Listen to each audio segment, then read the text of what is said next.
नमस्कार, आप देख रहे हैं न्यूज आपका। बोकारो जिले से एक बड़ी खबर निकलकर सामने आ रही है। सुरक्षा बलों और माओवादियों के बीच एक भीषण मुठभेड़ देखने को मिली है, जिसमें अब तक सुरक्षा बलों के द्वारा 6 नक्सलियों को मार गिराने की सूचना मिल रही है, लेकिन बताया जा रहा है कि 9 नक्सली मारे गए हैं, जिसमें 2 महिला नक्सली भी शामिल है। यह मुठभेड़ जगेश्वर बिहार थाना क्षेत्र के लाल पनिया स्थित लुगु पहाड़ी में हुई है। कोबरा 209 के जवानों के साथ साथ झारखंड जगुआर की टीम इस नक्सल ऑपरेशन में शामिल थी और खुफिया तंत्र के द्वारा ये जानकारी मिल चुकी थी कि नक्सलियों का दस्ता वहां मौजूद है। उसके बाद उनकी घेराबंदी के लिए रात से ही जवानों के द्वारा अभियान चलाए जा रहे थे और सुबह करीब 5 बजे के आसपास माओवादियों से आमना सामना सुरक्षा बलों का जंगलों में हो गया, जिसके बाद भीषण मुठभेड़ देखने को मिलती है, जिसमें बताया जा रहा है कि 6 नक्सलियों को ढेर कर दिया गया है, लेकिन उनकी संख्या बढ़कर बताया जा रहा है कि 9 हो गई है। हालांकि अभी तक आधिकारिक रूप से पुष्टि नहीं हो पाई है कि कितने माओवादी मारे गए हैं, लेकिन 2 घटनास्थलों से देखिए 2 नक्सलियों के 100 को बरामद किए गए हैं। बताया भी जा रहा है कि अलग अलग टीमों के साथ मुठभेड़ देखने को मिल रही है। ऐसे में कितने नक्सली ढेर हुए हैं ये स्पष्ट नहीं हो पाया है। घटनास्थल से अब तक 2 इंसास राइफल बरामद किए गए हैं।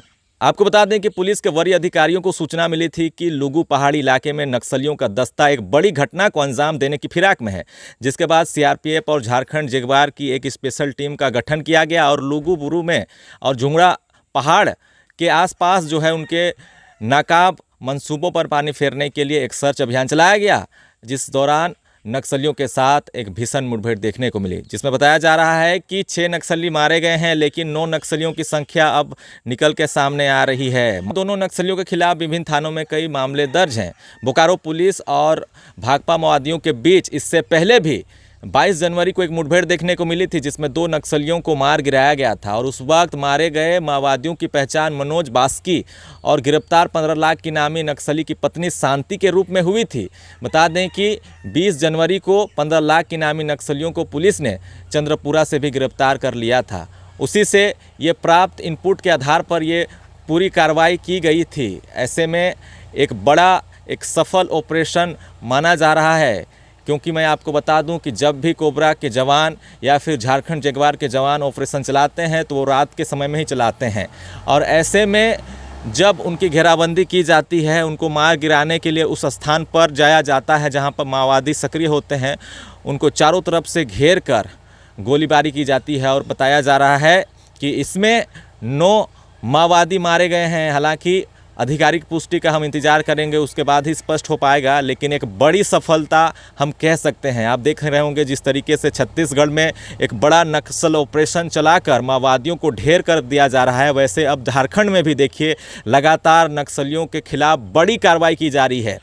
पुलिस प्रशासन के द्वारा बार बार, झारखंड के डीजीपी के द्वारा भी बार बार ये कहा गया है कि जो भी जंगलों के अंदर जो हथियार थामे हुए हैं वो हथियार छोड़ दें, मुख्य धारा से जुड़ जाएं, अन्यथा मारे जाएंगे। और इसी को लेकर देखिए एक बड़ी कार्रवाई कह सकते हैं, माओवादियों को एक बड़ा झटका मिला।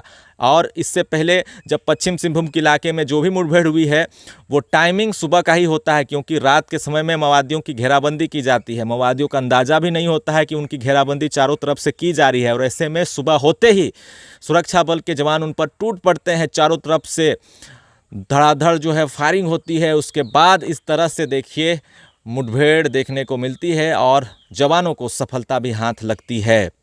जिस तरीके से पश्चिम सिंहभूम के कई इलाकों में इनामी माओवादियों के पोस्टर चिपकाए जा रहे हैं, आत्मसमर्पण करने को कहा जा रहा है, और एक बड़ा नक्सल ऑपरेशन भी काफ़ी दिनों से चलाए जा रहे हैं। आपने देखा होगा कि माओवादियों के कई बंकर को ध्वस्त किया गया, कई मोर्चा को ध्वस्त किया गया, कई डंप को लगातार उनके ध्वस्त किए जा रहे हैं। उनके कोर इलाकों में जो है सुरक्षा बल के जवान पहुंच रहे हैं।